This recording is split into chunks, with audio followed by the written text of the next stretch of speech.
ये पीडीए जो पंचायत लगाई जा रही है, इसके पीछे कई मकसद है। 2014 से जब से केंद्र में सरकार बनी है और 17 के बाद जब से इस सूबे में भारतीय जनता पार्टी की हुकूमत आई है, इसने मुसलमानों पे बड़ा जुल्म किया,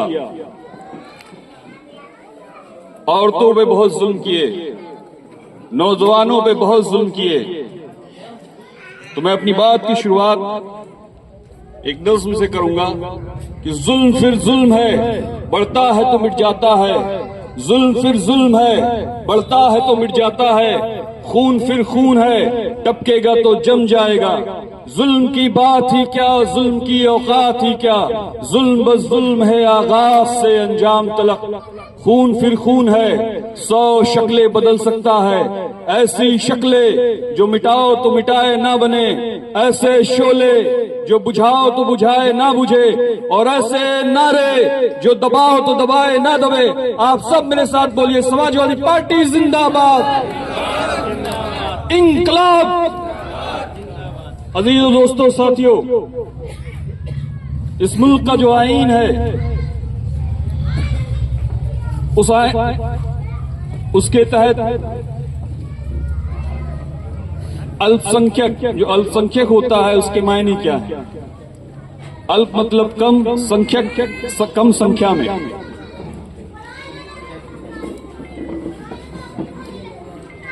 भारतीय संविधान में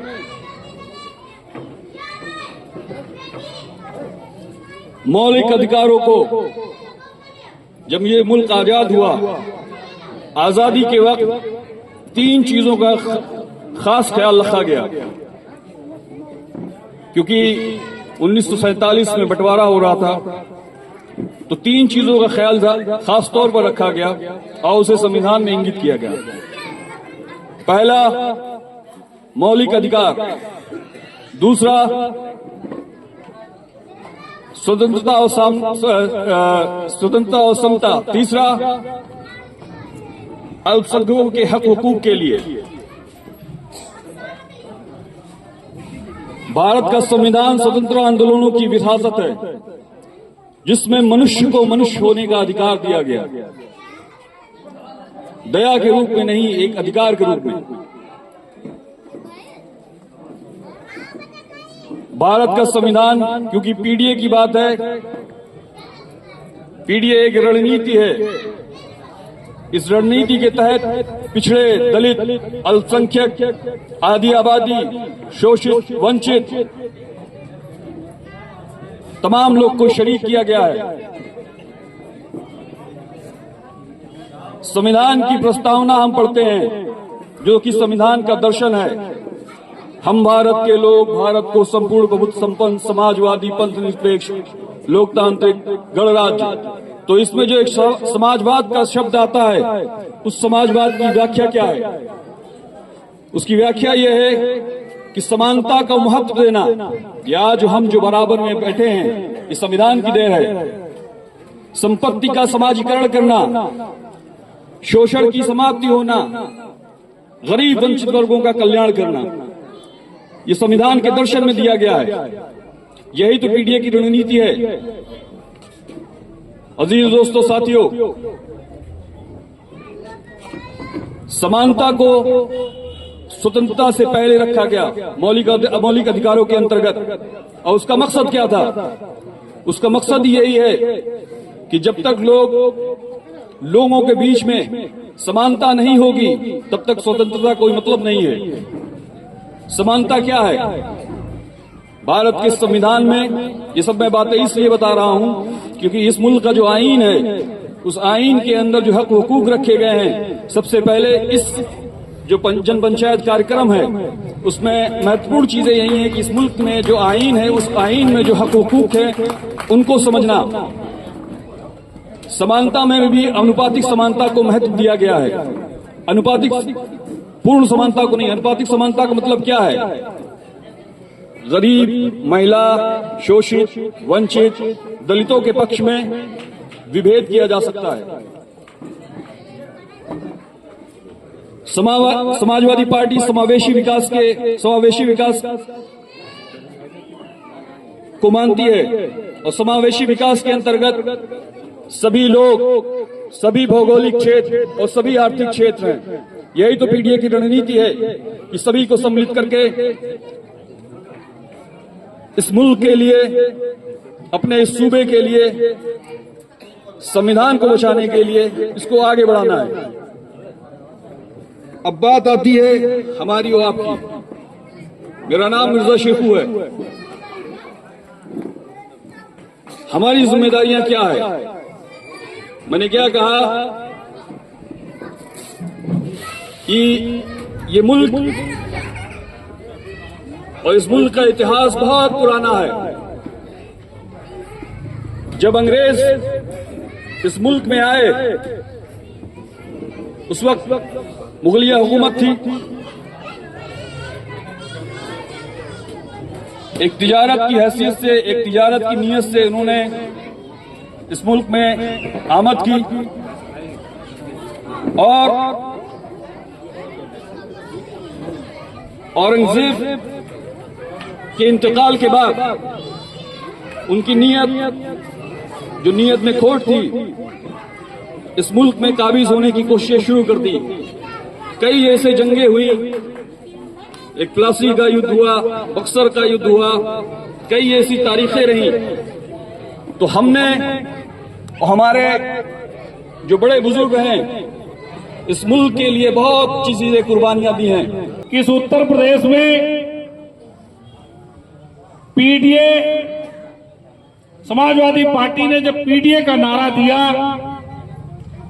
और पीडीए के लोगों ने उस नारे को समझा और समझने के बाद बड़ी शालीनता से उत्तर प्रदेश के अंदर भारतीय जनता पार्टी को पटकनी देने का काम किया।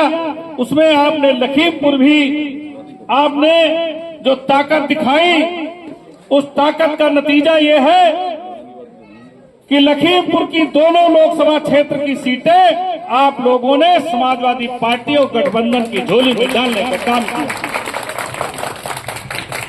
पीडीए के लोगों को जगाने का काम समाजवादी पार्टी ने शुरू किया है। अब पीडीए के लोग शांत बैठने वाले नहीं, वो जान चुके कि हमारे संविधान पर हमला हो रहा है, हमारे पर हमला हो रहा है। इस हमले को रोकने के लिए भारतीय जनता पार्टी और भाजपा के सहयोगी दल आरएसएस पर शिकंजा कसने के लिए उत्तर प्रदेश में समाजवादी पार्टी सदन से लेकर के जमीन स्तर पर लड़ाई लड़ रही है कि आप लोगों के दम पर ही इस लखीमपुर जनपद की दोनों सीटें समाजवादी पार्टी को जिताने का आप लोगों ने काम किया। और यही लखीमपुर ही नहीं, उत्तर प्रदेश से आपने समाजवादी पार्टी को नंबर 1 पार्टी बनाने का जो काम किया है, आप लोगों ने किया है। आपके दम पर उत्तर प्रदेश में समाजवादी पार्टी नंबर 1 की पार्टी बनी है और हिंदुस्तान में नंबर 3 की पार्टी बनी है। ये आपका जज्बा था। आपके इस जो आज ये पीडीए पंचायत हो रही है, ये पीडीए का नारा ही लेकर के जब देश के 24 का चुनाव हो रहा था तो हमारी पार्टी पूरे उत्तर प्रदेश में एक रथ चला था। सबको मालूम है, उस रथ पर लिखा हुआ था कि जातीय जनगणना कराई जाए और हमारे और क्या था, सामाजिक न्याय जाति जनगणना, ये हमारे राष्ट्रीय अध्यक्ष जी का जो रथ चलता था पूरे 24 के पहले चुनाव के पहले, ये हमारा नारा था। और उसका पहली मीटिंग हमारे जनपद लखीमपुर खीरी में दौकली में प्रशिक्षण शिविर के द्वारा की थे। इसी जनपद से शुरुआत होकर के उत्तर प्रदेश में आज नंबर 3 की पार्टी बनी है। और मैं बताना चाहता हूं, आज जिस तरीके से पीडीए के ऊपर जो खतरा मंडरा रहा है, वो आपको दिखाई दे रहा होगा कि आज प्रदेश में और देश में जो सरकार है वो पीडीए के लोगों को किस तरीके से उत्पीड़न कर रही है।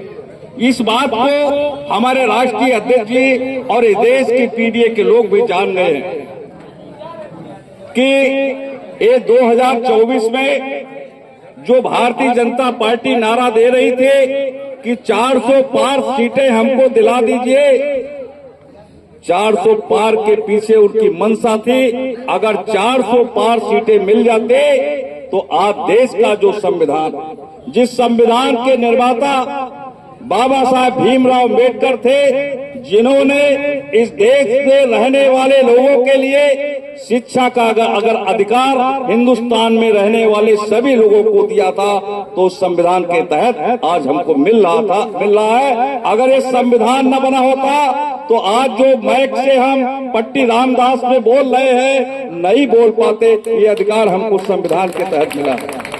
आज हमारी महिलाओं को भी, जो देश की आधी आबादी है, उसको शिक्षा का अधिकार किसी ने दिया है तो संविधान के तहत दिया है। इस हमको रहने का, खाने का, पीने का, चलने का, उठने का, बैठने का जो भी अधिकार मिला है उस संविधान के तहत मिला है। उस संविधान पर खतरा था, लेकिन उस खतरे को आपने 24 के चुनाव में वोट दे करके रोकने का काम किया है। इसीलिए आज दावे के साथ कहता हूं, आज संविधान को ये सरकार नहीं बदल सकती है। ये आपकी ताकत के कारण आज संविधान नहीं बदल सकते हैं। बातें लगभग सब हो गई हैं और सिर्फ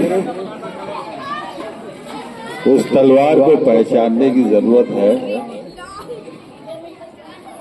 जो शशांक यादव का भी गला काट रही है और गुफरान भाई का भी गला काट रही है और हमारे दलित समाज का भी गला काट रही है।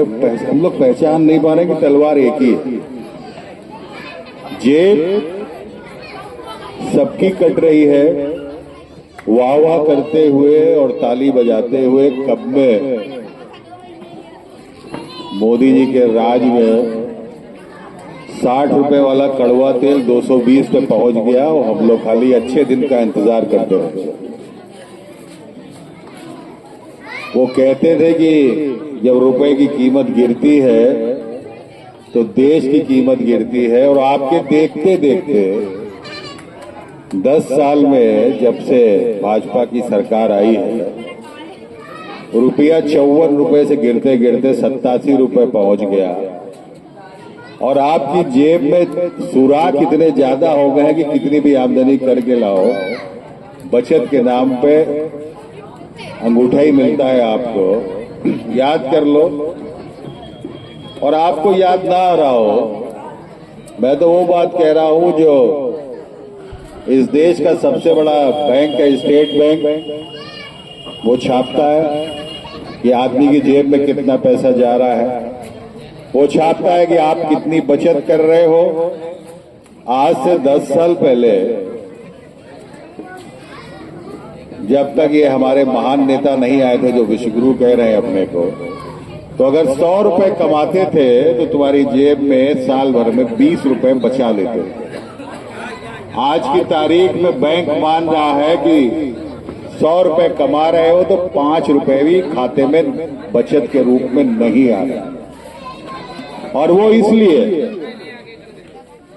अब जो कह रहा हूं उसको माताएं बहनें ज्यादा बेहतर समझेंगी, रसोई वो चलाती है। 2014 में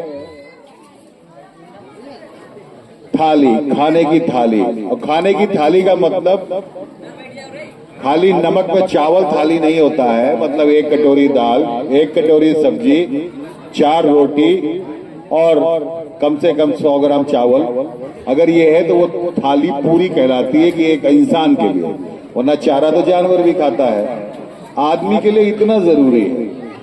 इसकी कीमत 22 रुपए से बढ़ के 10 सालों में अब आज की तारीख में 37 रुपए हो गई। महंगाई,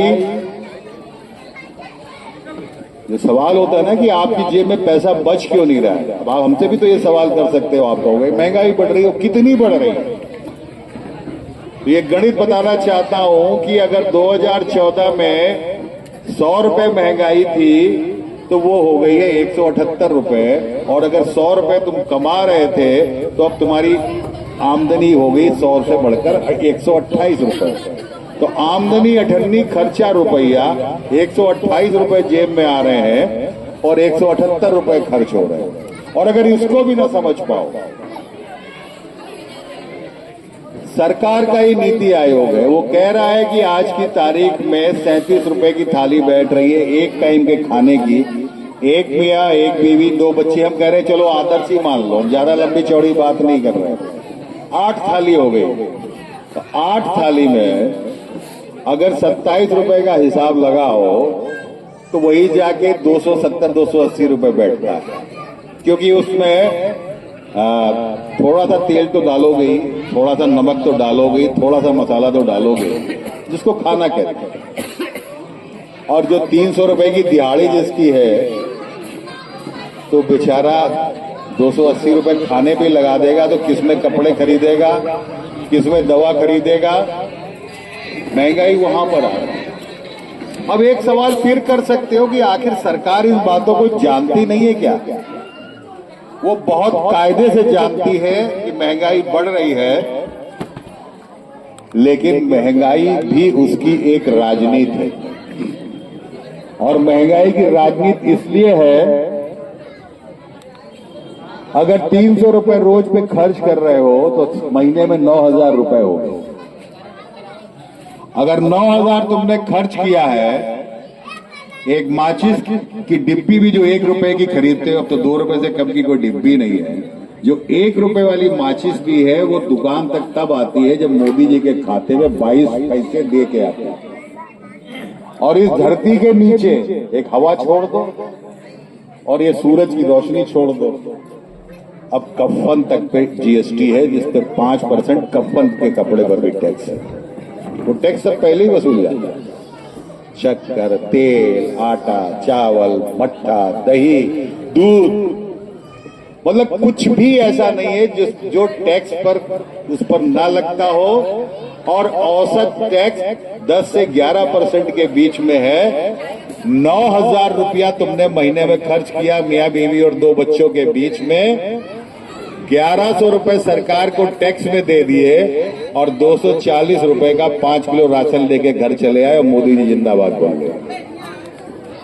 एक गरीब के घर में जब रोटी नहीं होती है, बच्चे अगर रोटी के लिए बिलबिला रहे होते हैं, तो उसको अपराध करने से कोई रोक नहीं पाता है। जब एक आदमी के घर में कोई बीमार पड़ा होता है, वो लोगों से मांगते मांगते थक जाता है, तो जराइम करने से भी पीछे नहीं हटता है। और इन्हीं के गुरु गोलवलकर, आरएसएस के चीफ, वो एक किताब लिख कर गए कि we and our nationhood defined. उसका पेज नंबर 40 रट गया है मुझे, खाली सुन लेना तो दिमाग में आ जाएगा कि ये हो क्यों रहा है। उन्होंने लिखा है बाकायदा कि मुल्क पे लंबे समय तक राज करने के लिए देश की 95% जनता गरीब होनी चाहिए। नंबर 2, देश का पैसा 2 से 3 सरकार समर्थित पूंजीपतियों के पास होना चाहिए। नंबर 3, आम जनता में पढ़ाई लिखाई ज्यादा नहीं होनी चाहिए, वरना वो सवाल करती है।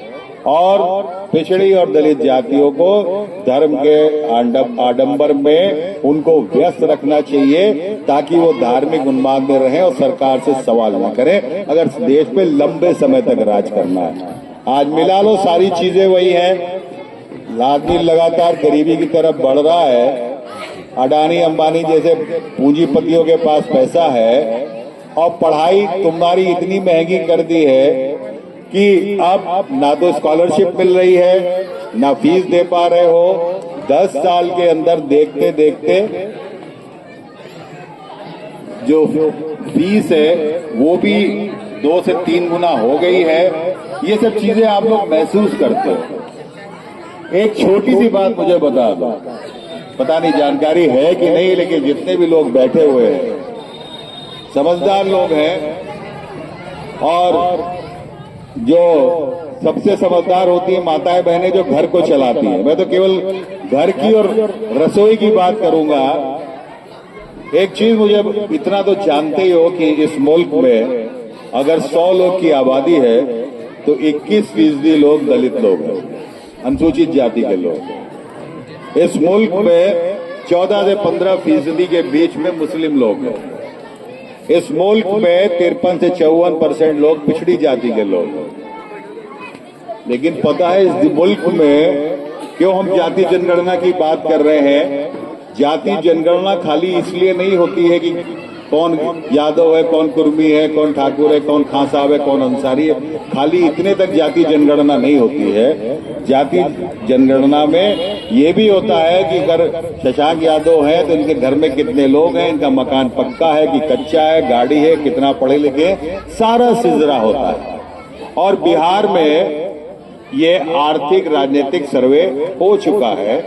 हम लोग अपने पार्टी के स्तर पर भी और तमाम जो दुनिया भर में, देश भर में हम हैं, गुफरान भाई पत्रकार है, दुनिया के तमाम हिंदुस्तान के जो पत्रकार लोग हैं, उन्होंने अपना एक सर्वे कर रखा है। अब हम लोग बोलेंगे तो वो प्राइवेट माना जाएगा, जनता उस पर भरोसा नहीं करेगी। इसलिए हम लोग कह रहे हैं कि कानून बना के सर्वे करिए। जो हमारे पास रिपोर्ट है हम खाली वो बता दे रहे हैं। 21% जो दलित लोग हैं उनके पास अगर इस मुल्क में कीमत मुल्क की 100 रुपए हो तो उनके पास केवल 2 रुपए है, 100 रुपए। और सारे मुसलमान और सारा बैकवर्ड जोड़ दो तो उनके पास केवल 9 रुपए। तो मुसलमान निकल गए, दलित निकल गए, पिछड़े निकल गए, पीडीए पूरा निकल गया। रुपए मिले 89% लोगों को 11 रुपए और 11% लोगों के पास रुपया है 89 रुपये। आखिर कारण क्या है कि 75 साल की आजादी के बाद भी जो हमारा दलित समाज है उसकी जेब में पैसा नहीं आ रहा है, जो हमारा अल्पसंख्यक समाज है, जो बैकवर्ड समाज है, उसके पास पैसा नहीं आ रहा है। अभी आज वो एक चाइनीज बहुत बड़ा अरबपति है, मैं क्या नाम में भूल रहा हूं, नाम याद नहीं आ रहा है। उसने एक बात कही कि एक बंदर के सामने केला रख दो और रुपए का ढेर रख दो तो बंदर केला खाएगा, रुपए नहीं खाएगा, क्योंकि उसे रुपए की अहमियत नहीं मालूम। बोले उसी तरीके से जो गरीब लोग होते हैं वो लोग अगर उनके सामने नौकरी रखी जाए या उनके सामने बिजनेस का ऑप्शन दिया जाए तो वो नौकरी पसंद करते हैं कि हमें एक फिक्स इनकम मिल जाएगी। उसने बात तो अपनी जगह कह दी, लेकिन कभी ये सोचा कि ये बात कही क्यों? इसलिए कि जब तुम्हारे खानदान में किसी ने बिजनेस नहीं किया है तो तुम्हारी हिम्मत क्या बढ़ेगी रिस्क उठाने की। आपका दिमाग ही ऐसा बना दिया गया है, यहाँ सिखाया गया हुई है वही जो राम रचि रखा। यहाँ सिखाया गया है कि तुम्हारे नसीब में जो है वो तुमको मिला है। यहाँ सिखाया गया है कि अगर ऊपर वाला चाहेगा तो तुम्हें ये मिलेगा। मुझे इन बातों से कोई लड़ाई नहीं, कोई गुरेज नहीं। मैं ये चाहता हूं कि मैं कुछ करना चाहता हूं तो उसको भी तो कुछ बढ़ावा दो। अगर मैं हाथ पैर चलाना चाहता हूं तो उसको भी तो बढ़ावा दो। लेकिन इसको और अगर कायदे से बताने की कोशिश करूं, आखिरी बात, एक किस्सा छोटा सा बता के मुझे लग रहा है बात समझ में आ जाएगी। हमारे एक दोस्त, मैं कम्युनिस्ट, मेरे फादर रहे, मैं भी कम्युनिस्ट रहा, बाद में सफाई हुआ। हमारे दोस्त भी कम्युनिस्ट, दिल्ली में थे, बहुत बड़े पत्रकार। उनके यहाँ मेहरी काम करती थी, उसका भी बेटा और इनका बेटा बराबर उम्र के थे।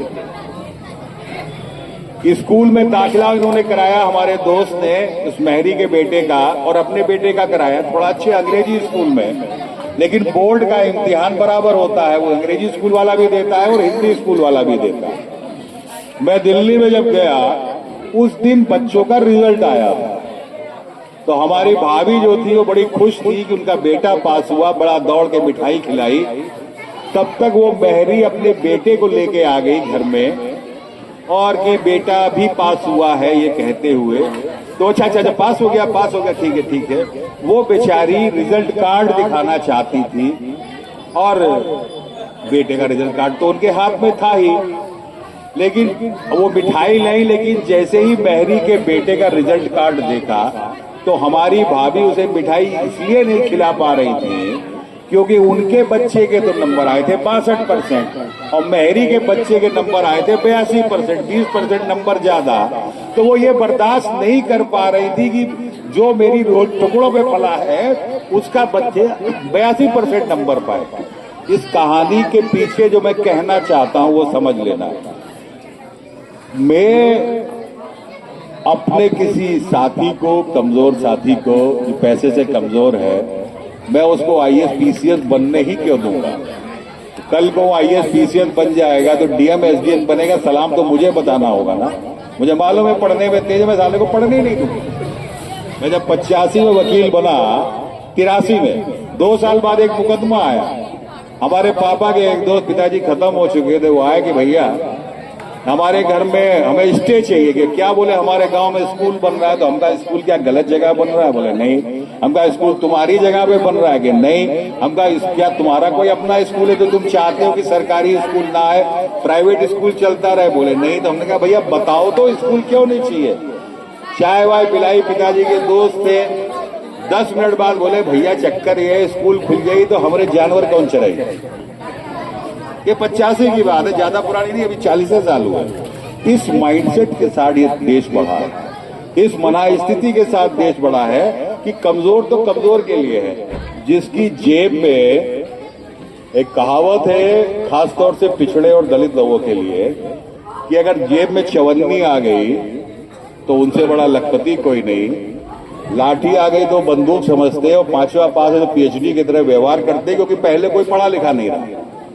और उसी तरफ पैसे का एक कैरेक्टर होता है कि जो मोटे पेट वाले हैं, एक आदमी जो मोटरसाइकिल पे चल रहा है वो कल को कार पे जैसी चलने लगता है, उसे पे सड़क पे चलने वाले आदमी भुनगे लगते हैं। जो मोटा पेट वाला होता है, अपराध भी वही तुम्हें करता हुआ ज्यादा मिलेगा, वही मानवता को खोता चला जाएगा। इसलिए जो हमेशा दोस्ती याद रखो, मजबूत लोगों में दोस्ती हमेशा ज्यादा होती है, कमजोर लोगों में मूंछ की लड़ाई जरूरत से ज्यादा होती है। मोहल्ले का गुंडा कभी नहीं चाहेगा कि मोहल्ले वाले एकजाई होके रहे, क्योंकि जितना फूट रहेगी वो जाएंगे, दादा हमारा निपटाए दो, दादा हमारा निपटाए दो। वो भाई भाई में भी लड़ाई कराता है। वही काम सबसे बड़ा गुंडा कर रहा है जो बैठा हुआ है। वो हमको तुमको लगातार कहीं बिरादरी के नाम पे, कहीं धर्म के नाम पर, कहीं किसी नाम पर आगड़ा पिछड़ा करके, उनने तो मुसलमानों में भी जुगाड़ निकाल लिया। उनने वो ट्रिपल तलाक का एक मामला लेके जो है वो औरतों को ही लड़ाने का काम कर दिया उसने। इस तरह के माहौल, नफरती सियासत ताकत है। इन जो हमारे फासिस्ट लोग हैं, नफरत के आधार पर लोगों को जोड़ना बड़ा आसान है। किसी को गाली देकर गोलबंदी करना बड़ा आसान है। अगर एक गोलबंदी करनी है, गुफरान भाई को गाला देने शुरू कर दो तो इनके जो विरोधी एक जगह इकट्ठा हो जाए। शशांक यादव गाली देना शुरू कर दो तो उनके विरोधी एक जगह इकट्ठा हो जाए। मोहब्बत में जोड़ना एक मेहनत का काम है, गुस्से और बेईमानी में जोड़ना बड़ा आसान काम है। अभी आप बैठ के हम कहने लगे लड़कों से पढ़ो, हम लड़कों से कहने लगे कि थोड़ा ध्यान दो, इन महिलाओं से हम कहने लगे कि तुम्हें आपको अपनी थोड़ा सा घर की उस पर ध्यान देना चाहिए। 2-4 मिनट सुनेंगी, उसके बाद उठ के चली जाएगी। यहीं पर बैठ के बैठे रहे, माइक दे हटा। जो नशे वाले के यार नशा कर रहे, कोई बुराई नहीं यार, थोड़ा कम किया करो। किसी जो कहे घूम रहे घूमने दो। आदमी की बुराई की तरफ से नजरअंदाज करो, उसके किसी गलत काम को बढ़ावा दो, आप जोड़ करते चले जाओ। वही हाल वहां पे हो रहा है कि उन्होंने हमारी तुम्हारी कमजोरियों को, हमारी तुम्हारी नफरतों को बड़े कायदे से पहचाना। अरे भाई 100 साल लगे हैं, 1925 में पैदा हुए थे, होते होते 90 साल में वो सरकार में आए हैं। एक कितनी गालियां खाई हैं, कितनी पिटाई हुई है इन लोग की। गांधी जी की हत्या पे चौराहे चौराहे पे ये लोग मारे गए थे, लेकिन आज है एक धर्म के नाम पर इन्होंने एक गोलबंदी कर दी है और हमारे लोग उसको अभी समझ नहीं पा रहे। धीरे धीरे समझ में आया है कि आइन का कहाँ पे धोखा हो रहा है, कहाँ पे जेब कट रही है। और ये अर्थव्यवस्था है जो आदमी को मजबूर करती है, क्योंकि सियासत और धर्म में दो एक ही बात का अंतर होता है। सियासत जमीन पे चल रहे लोगों की रोजी रोटी की चिंता करती है, और धर्म हमें अगले जन्म के लिए, अगले कर्मों के लिए मजबूर करता है कि आप बेहतर काम करो। हर आदमी गलत काम करने के लिए दिल से बड़ा, जिसको बेईमानी का मौका लगे वो छोड़ता नहीं है, जिसको बदतमीजी का मौका लगे वो छोड़ता नहीं है। लेकिन हमारे बुजुर्ग, हमारा धर्म जो हमको सिखा गया कि नहीं ये काम गलत है, वो हमें रोकता है। लेकिन जरा सी छूट दो, वो आदमी आराम से गलत काम करने पे निकल जाएगा। समाजवादी पार्टी की दिक्कत यही है, समाजवादी पार्टी मोहब्बत के नाम पे लोगों को जोड़ना चाहती है, समाजवादी पार्टी काम के नाम पे लोगों को जोड़ना चाहती है। समाजवादी पार्टी ये कहती है कि आप अपनी नीतियों की चर्चा करो, आप दूसरे को गाली मत दो। हमारी पार्टी खड़ी है दो नारों पर, दवा पढ़ाई मुफ्ती होगी, रोटी कपड़ा सस्ता होगा, कोई भी गरीब पैसे के अभाव में इलाज से वंचित ना हो, कोई भी बच्चा पैसे के अभाव में पढ़ाई से वंचित ना हो। ये बातें कुछ हद तक धार्मिक सी, कुछ हद तक नैतिकता वाली हो जाती है। आम आदमी को जल्दी ये समझ में नहीं आती हैं। उनको तो कुछ करना ही नहीं, हम कितनी भी लंबी मीटिंग कर रहे हैं, करते रहे, मीटिंग को डिस्टर्ब करना। अभी की नहीं एक आदमी खड़ा होगा बोलेगा जय श्री राम और तुम्हारी मीटिंग सब डिस्टर्ब हो गई, क्योंकि उन्हें डिस्टर्बेंस करना बड़ा आसान है। अभी एक गिरा पत्थर गिरा दो, ये बांस हिला दो, अभी सब उठ के उठने लगेंगे, एक पीछे हल्ला मचा दे, सब पलट के पीछे देखने लगेंगे। लोगों की एक आदत होती है कि वो व्यवस्था पे अगर कहीं भी खलल है तो खलल पे पहले जाएंगे। किसी के मकान में जाओगे तो ईंट कोई तिरछी लगी है तो पूरे मकान पर नजर नहीं जाएगी, जो तिरछी ईंट लगी है वो नजर आपकी वहां पहुंचेगी। वही इस जो साइकोलॉजी है जिसका बीजेपी ने बहुत बेहतरीन इस्तेमाल किया है। हम तुम ये सवाल ना करें कि बेरोजगारी है, हम तुम ये सवाल ना करें कि महंगाई है, हम तुम ये सवाल ना करें कि अयोध्या जैसे कांड हर रोज औरतों के साथ बलात्कार और बढ़ते चले जा रहे हैं। उन्होंने बड़ा सीधा सा हिसाब चमका दिया। अरे तुम्हें पता नहीं मुसलमान तो कंट्रोल में है कम से कम, लेकिन मोदी जी ने एकदम कंट्रोल कर रखा है। इस नफरती सियासत को इस हद तक उन्होंने भर दिया है कि आदमी ये भूल गया कि उसकी अपनी खुद की हालत क्या है। हमारे दोस्त लोग, तमाम लोग बात करते हैं कि भाई आप इतनी सब बातें अच्छी करते हो, जनता पे असर क्यों नहीं होता? हमने कहा जनता पे असर होता है, वक्त लगता है, अच्छी बात को समझने में एक वक्त लगता है। और हम वो लोग हैं जो हिम्मत नहीं हारते हैं, और अगर हिम्मत हार गए होते तो कहां उत्कर्ष और कहां टेली।